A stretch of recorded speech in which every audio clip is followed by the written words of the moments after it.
Disney's Beauty and the Beast. Sweet surprises. When the bells on the door of the jolly bakery jingled, Claire, the baker's daughter, looked up from behind the counter. Her face lit up when she saw who it was. "Bonjour, Bella," Claire sang out. "I was hoping you might stop by today."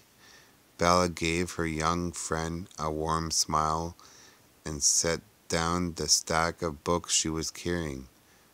"Mmm," Bella said, inhaling deeply, and just in time for some fresh chocolate croissants. "I see." Claire chose a pastry for each of them and brought the plates over to a little table in the corner. "Are those new?" she asked Bella, hopefully, pointing to the books Bella often stopped by and read to Claire after a visit to the library. Claire loved listening to the tales of faraway places as she iced cakes and rolled out dough.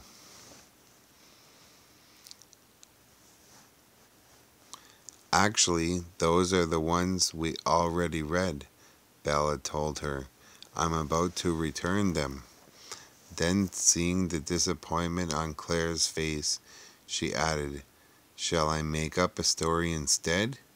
"Yes, please," Claire replied, "but let's eat our croissants first." "Mmm," Bella said when they had finished. "I just love chocolate."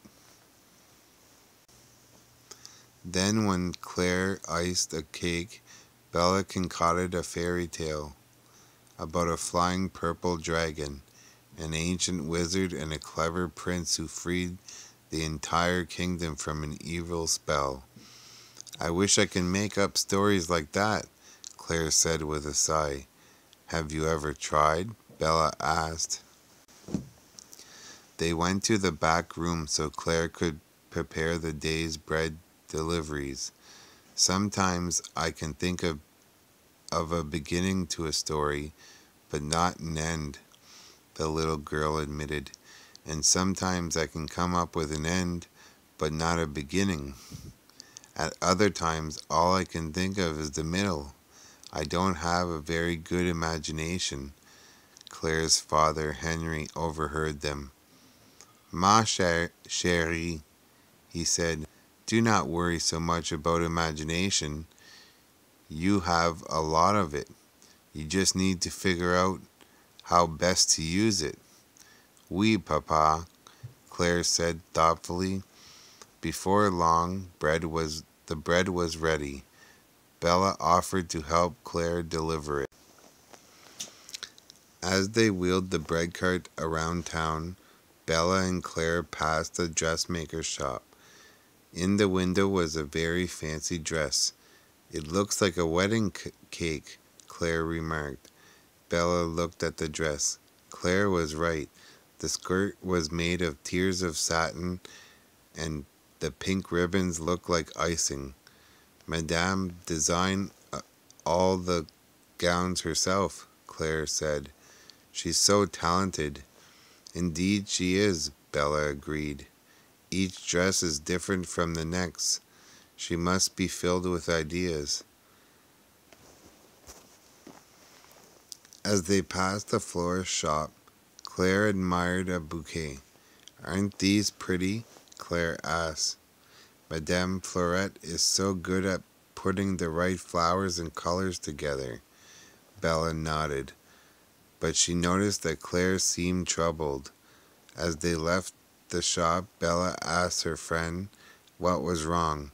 "Everyone in our village is good at something, except for me," Claire blurted out.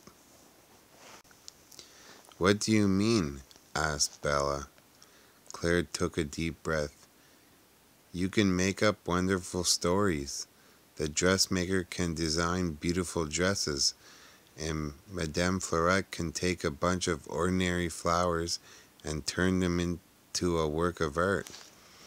"You're an excellent baker," Bella pointed out. But I want to make something beautiful and creative, Claire said. From that moment on, Claire was determined to find a hobby that let her create something unique. The next time Bella walked into the bakery, Claire rushed out from behind the counter and handed her friend a big box with a bow on top. "For you," Claire said proudly. "I designed it myself." "Why, thank you," Bella replied, surprised. She untied the ribbon, lifted the lid off the box, and pulled out a dress. But what a dress! It was sewn from patches of mismatched fabric. One sleeve was attached down near the waist, and the buttons were all out of place. Bella didn't know what to say. Luckily, Claire said it for her. "Goodness, it's ugly, isn't it?" the little girl said, starting to laugh. "Well, it is unusual," Bella said with a giggle. She offered to try it on, but Claire wouldn't hear of it.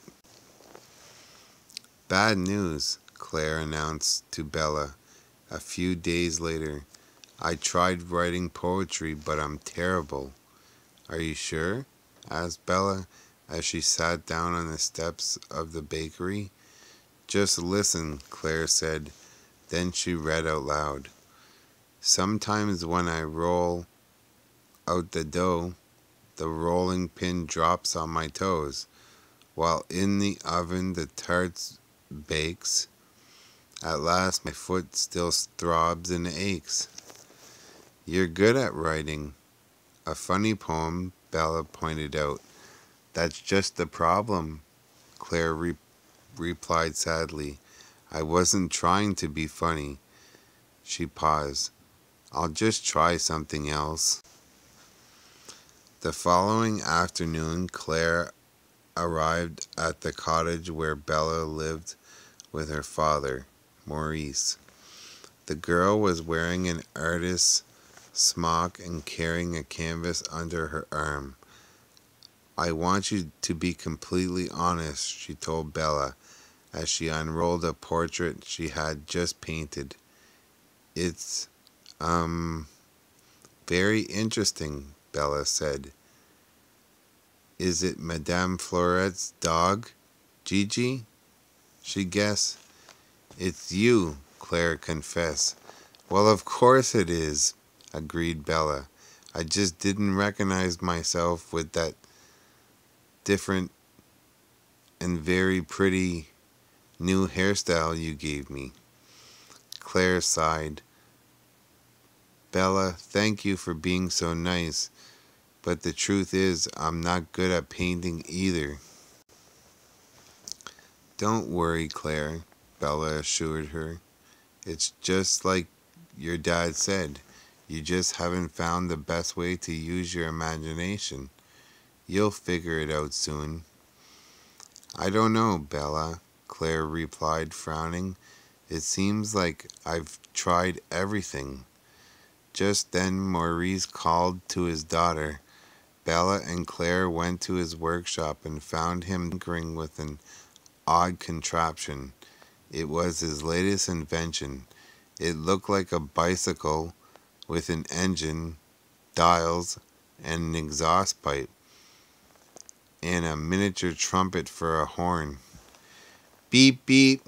Morris tested the horn. "Look," he cried. "It's a vroomsicle cycle to help get people places more quickly." "That's great, Papa," Bella cried. "I've got to run, though. It's time to walk Claire back into town." "Why does your dad invent things?" Claire asked Bella as they walked towards the bakery. "He can't help it," Bella answered.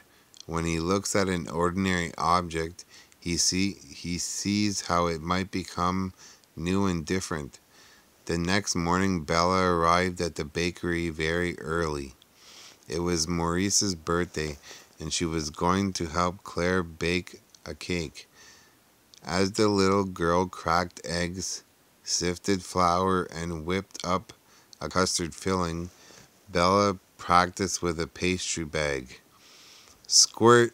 The custard landed all over Claire's father. Mmm, Henry said, tasting it. Magnifique! When the cake was done, Bella thanked Claire for her hard work. My father will love it, she said. Suddenly, Claire clapped her hands together. I know how to make this cake Monsieur Maurice will never forget, she cried. Claire quickly made more cake frosting and filling. Then she added it all to Maurice's cake. When she was done, the cake looked like a lot like Maurice's invention. Claire exclaimed, Bella, don't you see? Baking is where your creativity shines through. Claire beamed proudly. She did have a good imagination, and now she knew how best to use it. A couple of days later, Bella went into town and saw a crowd in front of the bakery window. She joined them and saw what they were so interested in. Loaves of bread shaped like swans, and cakes that resembled fancy hats. The next day, Bella walked by the bakery again. Another crowd was gathered by the window. This time they were looking at a huge cake in the shape of a castle. The drawbridge was made of peppermint sticks, and the flowered vines that climbed up the castle walls were really pieces of candy. Bella entered the bakery. Claire, your baking is the talk of the town, she exclaimed. Claire smiled. Remember when you said your father doesn't just see what's in front of him, but what it might become? I've been looking at bread and cake every day without realizing I could turn them into something extra special. Bella turned to Henry. What do you think of Claire's creations? She asked. I think they are a product of a wonderful imagination, the baker replied. Then he winked and added, She gets that from me, you know. The end.